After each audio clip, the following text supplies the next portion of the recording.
Salam, Namaste, Sat Sri Akal and a very good afternoon to you all. आपका बहुत बहुत स्वागत है मेरे YouTube चैनल 21 व्लॉग्स में। और आज है 22 नवंबर।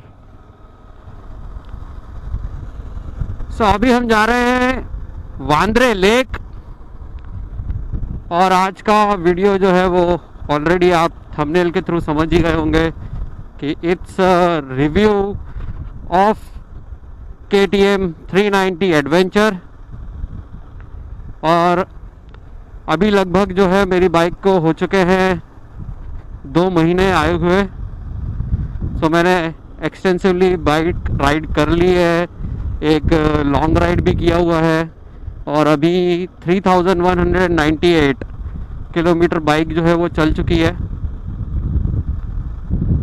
और अभी हम जा रहे हैं वांद्रे लेक, जहाँ पे हम सुकून से बाइक का जो है वो रिव्यू करेंगे।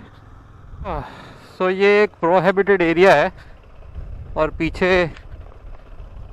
टपरी पे से मैंने परमिशन लेके मैं अंदर आया हूँ just for the sake of creating the video.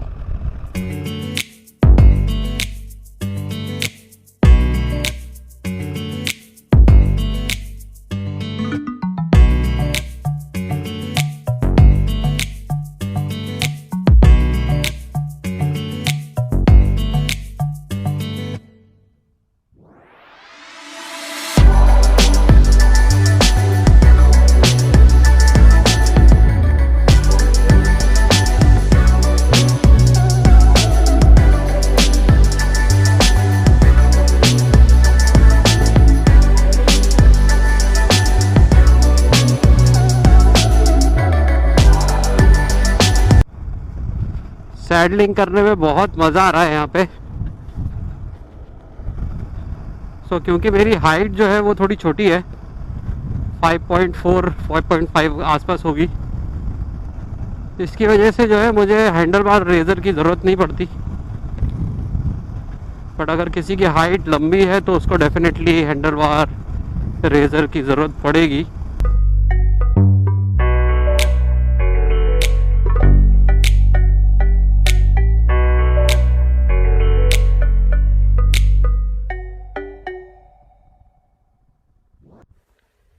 एक टोटली नेचुरल जगह में आके जो है वो मेरी इच्छा थी कि बाइक का जो है वो मैं रिव्यू करूं।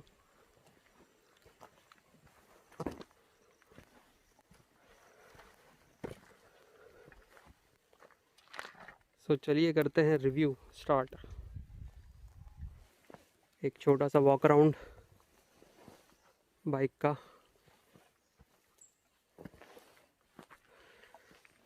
मेरी बाइक जो है वो स्टॉक कंडीशन में नहीं है। इसमें मैंने एक्सेसरीज़ डाली हुई हैं, जैसे कि ये क्रैश गार्ड, पीछे सैडल स्टे है ये, और ये है टॉप रैक।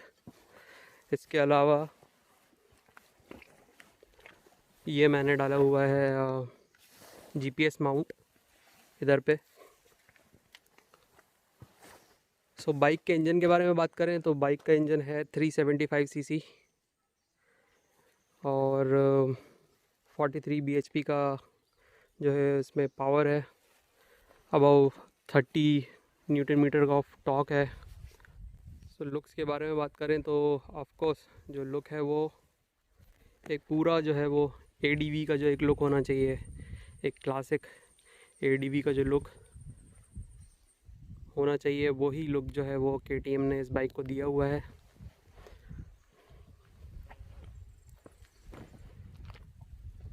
और जैसा कि आप लोगों को पता है कि KTM is one of the brands जो कि they are expert in making ADVs, adventure bikes.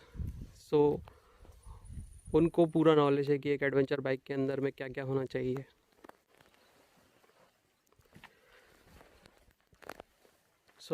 This comes with 6 gears and a quick shifter। इसके आगे की जो सस्पेंशन है वो है upside down focus from WP, और पीछे का जो है वो है एक मोनोशॉक, ये भी WP से है। बट ये जो है वो एडजस्टेबल नहीं है। आगे के जो फोक्स हैं वो एडजस्टेबल हैं, ऐसा कहा गया है। मुझे इतना नॉलेज है नहीं इसके बारे में, बट कहते हैं कि आगे के जो फोक्स हैं वो एडजस्टेबल हैं। सो ये है एक technical information about the bike. अब आगे बात करते हैं ब्रेक्स के बारे में। तो ब्रेक्स जो हैं वो दोनों साइड ही ABS है, but because this is a adventure tourer bike, so you can switch off the ABS, rear ABS, and जब आप कोई ऑफ रोड ट्रेल कर रहे हो तो you can switch off the rear ABS।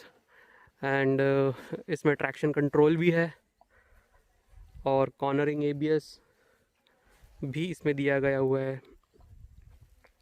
So overall देखा जाए इट्स अ कंप्लीट पैकेज। और बाइक की कीमत जो है वो मैंने अभी 2 महीने पहले जो परचेज़ की थी तो मुझे पड़ी थी ये 3,65,000 रुपीज़ में। और इसमें लगभग मैंने जो एक्सेसरीज़ डाली हुई हैं वो अराउंड 15,000 के आसपास जो है, ये सामने का जो आपको 15,000 के आसपास जो है एक्सेसरीज़ दिखेगा। ओवरऑल बहुत सारे एक्सेसरीज़ के ऊपर मैंने खर्चा किया हुआ है इस पर।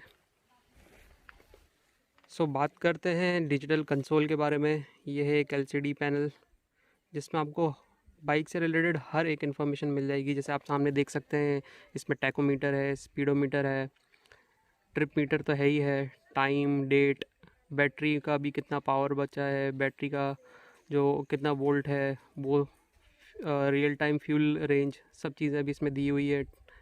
इसके अलावा ABS ऑन है नहीं है, ट्रैक्शन कंट्रोल बाइक का ऑन है नहीं है। सो इसका जो ऑन रोड अभी आप देख सकते हैं अभी ऑन रोड मोड में है। तो ऑन रोड मोड को अगर आपको चेंज करना है, ऑफ रोड मोड पे लेके आना है, तो आपको सिलेक्ट करके जो है ABS को ऑफ़ करना पड़ेगा। तो ये जो है ऑन रोड से जो है ऑफ रोड कंडीशन में आ जाएगी। सो डिजिटल कंसोल में एब्सोल्युटली हर एक इन्फॉर्मेशन जो एक बाइकर को चाहिए रहेगी वो सारी की सारी इन्फॉर्मेशन जो है वो इस LCD पैनल में है। चलिए बात करते हैं इसके स्विच गियर्स की। तो ये पूरा का पूरा सेटअप है जिसके थ्रू आप वो पैनल को यूज़ कर सकते हैं। साइड इंडिकेटर्स, हॉर्न, आपका हाई बीम, लो बीम, पास स्विच, यहाँ पे इंजन किल स्विच, ये स्टार्ट बटन। सो बटन वाइज जो है इसका बहुत ही प्यारी क्वालिटी है गाड़ी की। स्विच गियर्स की हैंडल बार देखेंगे आप, देखिए बहुत ही वाइड हैंडल बार है जो कि आपको बहुत अच्छी तरीके से जो है सपोर्ट करता है एज अ राइडर। और आप बहुत ही कंफर्टेबली और कमांडिंग पोजीशन पे बैठते हो। और जब आप राइड कर रहे रहेंगे तो आपको किसी भी तरीके का कोई फटीग जो है इस हैंडल बार के थ्रू नहीं मिलेगा आपको। बहुत ही कंफर्टेबल जो है वो उसकी सिटिंग है। बात करते हैं थ्रॉटल रिस्पॉन्स की। ज़बरदस्त थ्रॉटल रिस्पॉन्स है। जैसे ही आप जो है वो थ्रॉटल ओपन करते हैं, आपको फुल गैस अगर आप देते हैं तो आपको बेहतरीन थ्रॉटल रिस्पॉन्स मिलता है। अब आप देखिएगा जो ये लेवर्स हैं वो भी एडजस्टेबल हैं दोनों साइड में। आप जो क्लच है और जो ब्रेक लेवर है दोनों को ही एडजस्ट कर सकते हो अपने हिसाब से। टायर्स की बात करें तो आगे पीछे दोनों में ही जो है मेटजेलर के टायर लगे हुए हैं। दोनों ही जो है वो पूरी तरीके से ऑफ रोड टायर्स तो नहीं कहूँगा, it's a mix of road tyres end of road tyres. और फ्रंट टायर जो है वो 100/90 का जो है टायर दिया हुआ है। और जो बैक है 130/80 का R17 टायर दिया हुआ है। बहुत ही अच्छी ग्रिप है ऑन रोड तो इसकी। ऑफ रोड जो है मैंने बाइक को इतना चलाया नहीं है, लेकिन फिर भी मैं कहूँगा कि ऑफ रोड में भी इसकी ग्रिप बहुत अच्छी है। चलिए बाकी की चीज़ें जो है वो बाइक पे बैठ के जब चलाते हुए मैं आपको एक्सप्लेन करूँगा।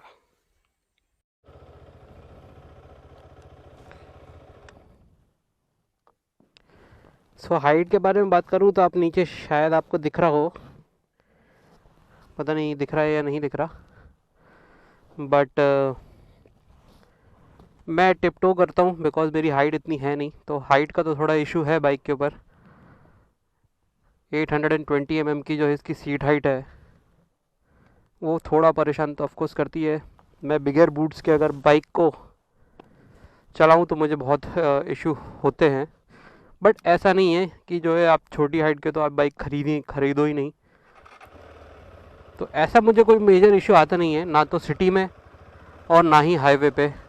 ऑफ रोडिंग मैंने इतनी ज़्यादा की नहीं तो उसके बारे में बोलूँगा नहीं, बट ऐसे देखा जाए तो आप देख सकते हो मुझे कोई दिक्कत होती नहीं है बाइक चलाने में। ईज़िली कंफर्टेबली मैं बाइक चला लेता हूँ। बट हाँ, मैं नॉर्मली अगर मैं सिटी के अंदर में राइड करूँ जैसे सैंडल्स या स्लीपर पहन के, तो वो तो मैं नहीं कर पाऊँगा। मतलब उसमें भी मुझे जब मैं अगर करूँ तो थोड़ा इशू होगा, मुझे टिपटो ही रहेगा। तो अगर कोई मुझे बैलेंस करने की अगर ज़रूरत पड़े तो मुझे थोड़ी दिक्कत आएगी। बट अगर मैं बूट्स और पूरे राइडिंग गियर्स पहन के चलाता हूँ तो मुझे कोई दिक्कत नहीं आती बाइक चलाने में। और आप अगर 5'6", 5'7" हैं तो मुझे तो लगता नहीं है कि बिल्कुल भी आपको कोई दिक्कत आने वाली है issue with respect to the seat height, क्योंकि लोगों ने बहुत बोला है सीट हाइट है, कुछ ढंग से मज़ा नहीं आएगा। बट ऐसा कुछ है नहीं, आप चला सकते हो, कोई दिक्कत परेशानी नहीं मिलेगी आपको। बात करते हैं इसके माइलेज के बारे में। मुझे जो है हाईवे पे जब मैं से 100 और 110 के आसपास या 90 से 110 के आसपास में अगर मैंने जो बाइक चलाई है, रिसेंटली जो है मैंने अपना गोवा का ट्रिप किया था। ऑलमोस्ट 1400 किलोमीटर्स जो है मैंने कवर किया है आना जाना, मुंबई से गोवा और गोवा से वापसी। तो बाइक ने जो है मुझे एवरेज दिया है 31-32 के आसपास, जो कि मैं कहूँगा कि 375 सीसी और 43 bhp की बाइक के लिए it's a phenomenal mileage which the bike has given. Of course city के अंदर जो है थोड़ा सा जो माइलेज ड्रॉप हो जाता है 29-28 के आसपास। सो माइलेज का जो इन्फॉर्मेशन है वो यही है कि हाईवे पे 31-32 के आसपास ईज़िली मिल जाता है। अगर आप 100 से नीचे अगर चलाएंगे तो आपको 32-33 के आसपास मिलेगा। क्लच जो है बहुत ही लाइट है, हालांकि जो मेरी पहली बाइक थी होंडा CBR उतना तो लाइट नहीं है, लेकिन फिर भी क्लच जो है वो लाइट है। दूसरी मोटरसाइकिल्स के साथ अगर आप कंपेयर करें, जैसे रॉयल एनफील्ड है, उनसे अगर आप कंपेयर करें तो बहुत ज़्यादा लाइट क्लच है इसका।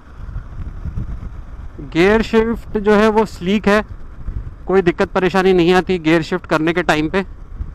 बट गियर बॉक्स इतना भी प्रिसाइज नहीं है जितना कि एक होंडा का जो मेरा CBR का जो गियर बॉक्स था, मुझे न्यूट्रल करने में बिल्कुल भी दिक्कत नहीं आती थी। जो है वो बहुत प्रिसाइज उसके जो गियरिंग्स थे, तो न्यूट्रल करने में मुझे बिल्कुल दिक्कत नहीं आती। लेकिन इसमें मुझे थोड़ा दिक्कत होता है, जैसे अभी तो ये न्यूट्रल पे आ गई, लेकिन नॉर्मली मेरे को जो है ये न्यूट्रल में आने में थोड़ा दिक्कत होती है बाइक में। इतना इजीली जो है न्यूट्रल पे नहीं आती बाइक। तो चलिए बात करते हैं गाड़ी के परफॉर्मेंस के बारे में।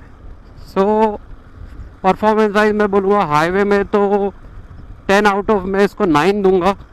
एकदम परफेक्ट मोटरसाइकिल है हाईवे के लिए।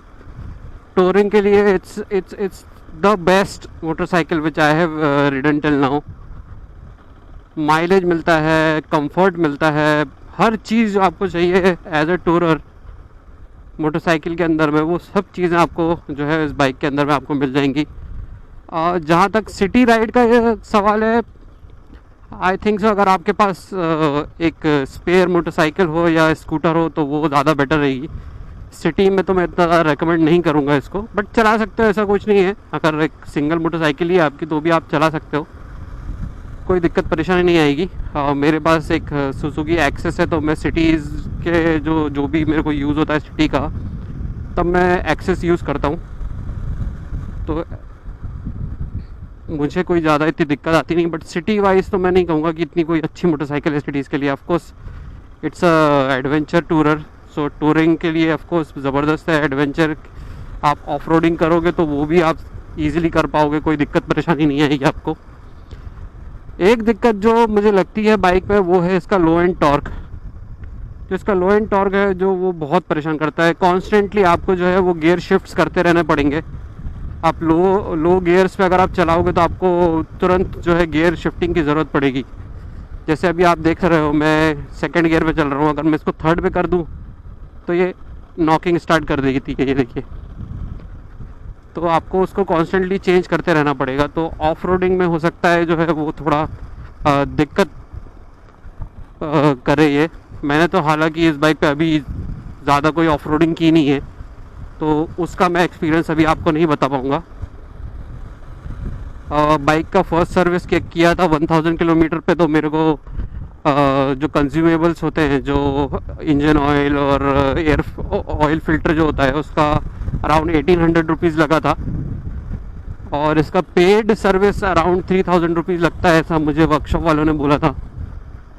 तो ये है सर्विस से रिलेटेड बात। माइलेज की हम बात कर चुके हैं।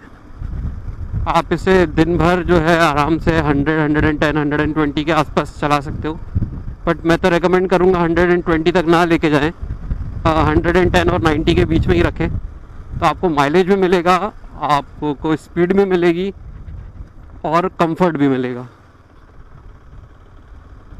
एक और हाईवे राइड्स के बारे में मैं एक बताना चाहूँगा। जो इसका ये विंड शील्ड है, अच्छा परफॉर्म करता है, कोई दिक्कत परेशानी नहीं आती है। जहाँ तक मैं बोल रहा हूँ आपको, जो 110, 90 के बीच की स्पीड है, उसके अलावा आप जाएंगे तो ऑफकोर्स आपको विंड ब्लास्ट भयंकर तरीके से मिलेगी।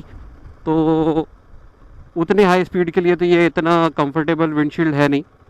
तो आफ्टर मार्केट विंडशील्ड अगर आप में से कोई लेना चाह रहा है बाइक, तो और हाई स्पीड में अगर आप इसे राइड करना चाहते हैं, तो you can put after market windshield.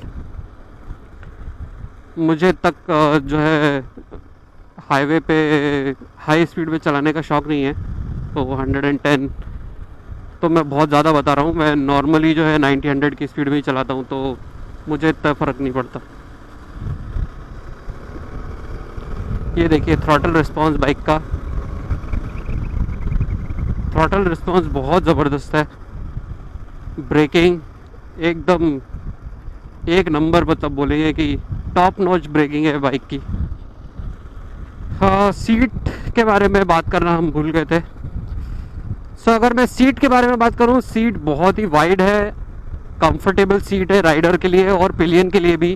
क्योंकि अभी जब मैं गोवा राइड पे गया था, तो मेरी वाइफ मेरे साथ में थी as a pillion. She enjoyed it.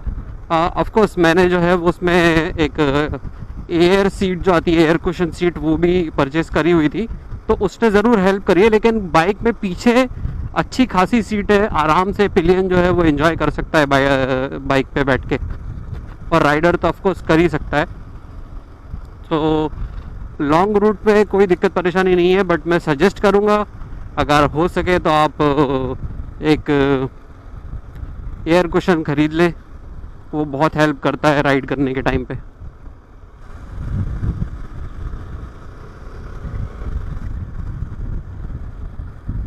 So overall अगर मैं कहूँ बाइक को अगर मुझे रेट करना है 0 से 10 के बीच में, तो मैं इसे दूंगा 8.5। 1.5 पॉइंट जो मैंने काटे हैं वो इसके जो लो एंड टॉर्क है उसकी वजह से काटे हैं। क्योंकि लो एंड टॉर्क होने की वजह से ऑफकोर्स आप थोड़ा सा जो है गियर शिफ्टिंग आपको बहुत ज़्यादा करनी पड़ती है।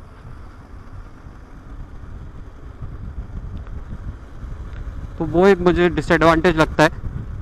अदरवाइज़ डिसएडवांटेज के नाम पे तो मुझे कुछ लगता नहीं है। दूसरा एक और जो है वो मैं बोलूँगा, इसके जो सीट हाइट है वो भी एक डिसएडवांटेज है। बट सिंस ये एक एडवेंचर मोटरसाइकिल है, अगर आप वो तरीके से कंसिडर करें इसे, तो ऐसा भी कोई बहुत बड़ा सीट हाइट का इशू नहीं है।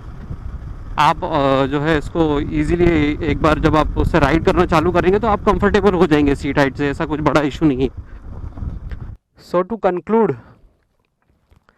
ओवरऑल बाइक बहुत ही ज़बरदस्त है। अगर आप प्लान कर रहे हैं KTM 390 एडवेंचर ख़रीदने का, तो डेफिनेटली ले लीजिए, कोई रिग्रेट आपको आगे नहीं होगा।